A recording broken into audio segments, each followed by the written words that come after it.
प्रणाम दोस्तों। समय था दोपहर का करीब 2 बजे। स्थान था दुबई एयर शो। एक फाइटर जेट जो कि अपनी कलाकारी को दिखाने के लिए आसमान में उड़ान भरने के लिए तैयार था और लाखों दर्शकों की निगाहें उस फाइटर जेट पर टिकी थी। उसने टेक ऑफ किया, लेकिन टेक ऑफ के कुछ ही समय बाद आसमान में न तो वो विमान दिखा, न तो उसकी गर्जन दिखी, न ही उसकी कलाकारियां दिखी। अगर दिखा कुछ तो वो था धुएं का गुबार और आग की उड़ती हुई लपटें, जिसमें वो विमान पूरी तरह से खो चुका था। बाद में इन्वेस्टिगेशन में ये पता चला कि वो विमान कोई और नहीं बल्कि हमारा अपना इंडिजीनियस फाइटर जेट तेजस था, और जिसे उड़ा रहे थे हिमाचल प्रदेश के विंग कमांडर नमन सियाल जी, जिन्हें शहादत को प्राप्त हुई।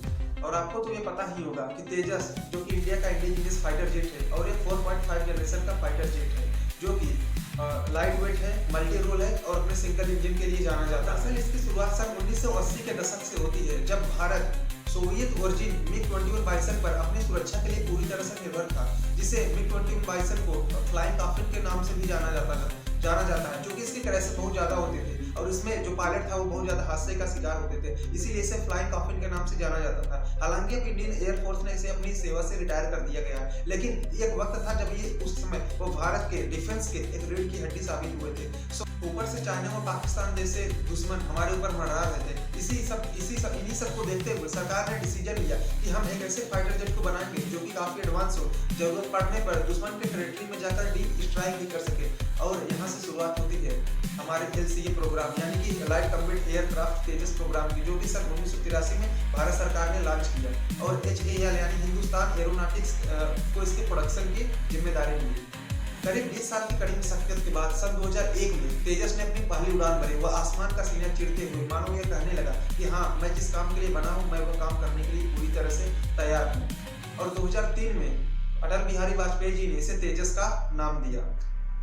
और अब जाकर रिसेंट में इसका इंडक्शन इंडियन एयरफोर्स ने अपने फ्लीट में चालू किया और कॉन्ट्रैक्ट भी साइन किए गए। 35 से 40 साल का वक्त लगा हमें अपने एक फाइटर जेट को बनाने के लिए, जिसे हम आज इंडिजीनियस फाइटर जेट भी कहते हैं। हालांकि ये पूरी तरह से इंडिजीनियस भी नहीं है, क्योंकि एयरक्राफ्ट का जो मेन पोर्शन होता है वो उसकी इंजन होता है, और हमारे पास अभी तक ये काबिलियत नहीं है कि हम खुद का अपना एक इंडिजीनियस इंजन बना सके। हालांकि हमने कावेरी प्रोग्राम को चालू किया, लेकिन वो एक रिक्वायर्ड थ्रस्ट को जनरेट नहीं कर पा रहा है। इसीलिए हम तेजस में जो इंजन का इस्तेमाल करते हैं वो एक अमेरिकी ओरिजिन जनरल इलेक्ट्रिक का इंजन लगा है। अब इसी टाइम पीरियड में चाइना आज से जनरेशन का फाइटर जेट टेस्ट कर रहा है। अब इसे हमारा सौभाग्य है या दुर्भाग्य है, खैर आप जो भी। तेजस का जो फ्लाइट हिस्ट्री था वो काफी क्लीन था। अभी तक इसके नाम पर कोई ऐसे क्रैशेस का रिकॉर्ड दर्ज नहीं था, सिवाय एक के जो कि जैसलमेर क्रैश था। वो इसका पहला और आखिरी क्रैश था। इसीलिए भारत सरकार ने फैसला किया हम इसे दुबई एयर शो में भेजेंगे अपनी इंडिजीनियस डिफेंस टेक्नोलॉजी को पूरी दुनिया के सामने दिखाने के लिए। और दुबई एयर शो जो है ये दुनिया के सबसे बड़े एयर शो में से एक है, जिसका आयोजन इस बार 17 से 21 नवंबर को किया गया था। और इस एयर शो में लगभग 200 से ज्यादा एयरक्राफ्ट ने पार्टिसिपेट किया था, जिसमें हमारा अपना तेजस भी था।